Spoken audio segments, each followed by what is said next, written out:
بسم اللہ الرحمن الرحیم۔ السلام علیکم ورحمۃ اللہ۔ ایک رات نور الدین زنگی نے رسول اللہ صلی اللہ علیہ وسلم کو خواب میں 3 بار دیکھا۔ ہر بار رسول اللہ صلی اللہ علیہ وسلم 2 آدمیوں کی طرف اشارہ کر کے فرماتا، سلطان ان 2 آدمیوں کی شرارت سے مجھے بچاؤ۔ سلطان گھبرا کر اٹھا، وضو کیا اور نفل ادا کیے، پھر اس کی آنکھ لگ گئی۔ سلطان نے دوبارہ وہی خواب دیکھا، وضو کیا، نفل پڑھے اور پھر سو گیا۔ اسی بار بھی وہی خواب دیکھا اور اس کی نیند اڑ گئی۔ اس نے رات کو ہی اپنے مشیر جمال الدین کو بلایا اور پورا واقعہ سنایا۔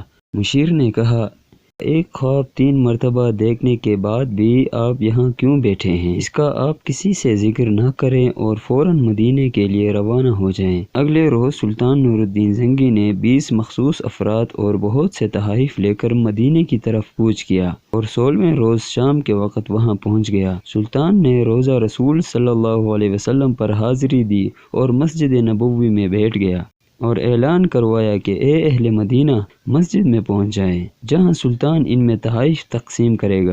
لوگ آئے گئے اور سلطان ہر آنے والے کو باری باری تحفہ دیتا رہا۔ اس دوران وہ ہر شخص کو غور سے دیکھتا رہا، لیکن وہ 2 چہرے نظر نہ آئے جو خواب میں 3 بار دکھائے دیے۔ سلطان نے حاضرین سے پوچھا، کیا مدینے کا ہر شہری مجھ سے مل چکا ہے؟ جواب ہاں میں تھا۔ سلطان نے پھر پوچھا، کیا تمہیں یقین ہے کہ ہر شہری مجھ سے مل چکا ہے؟ اس بار حاضرین نے کہا، سوائے 2 آدمیوں کے۔ سلطان نے پوچھا، وہ کون ہے جو اپنا تحفہ لینے کے لیے کیوں نہیں آئے؟ بتایا گیا، یہ مراکش کے صوم و صلات کے پابند 2 متقی باشندے ہیں جو دن رات حضور صلی اللہ علیہ وسلم پر درود و سلام بھیجتے رہتے ہیں اور ہر ہفتے مسجد قباء جاتے ہیں۔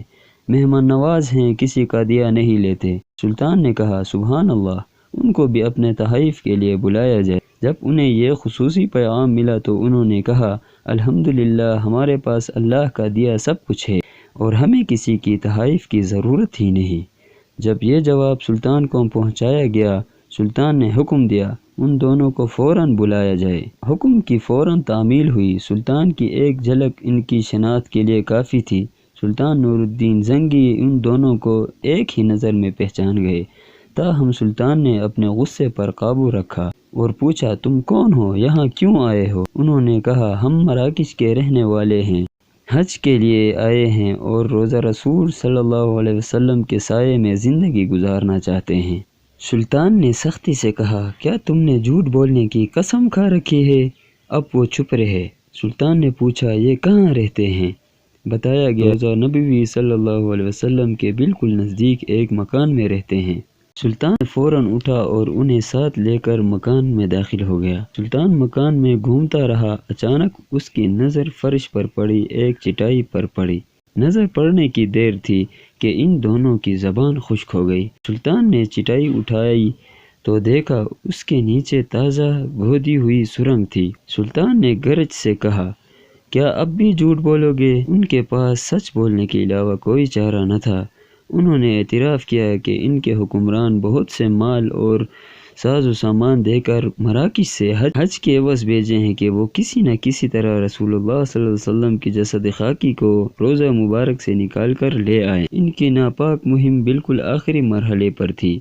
اس رات ایسی موسلا دھار بارش ہوئی جیسے زلزلہ آیا ہو، اور جب ان کا کام مکمل ہونے والا تھا، نہ جانے سلطان کیسے مدینہ پہنچ گئے۔ سلطان نور الدین زنگی نے انہیں سزائے موت کا حکم دیا اور حکم دیا روضہ مبارک کے گرد خندق کھودی جائے اور اسے پگھلے ہوئے سیسے سے بھر دیا جائے تاکہ آئندہ کوئی بدبخت ایسے ناپاک عزائم کرنے کا سوچے بھی نہ۔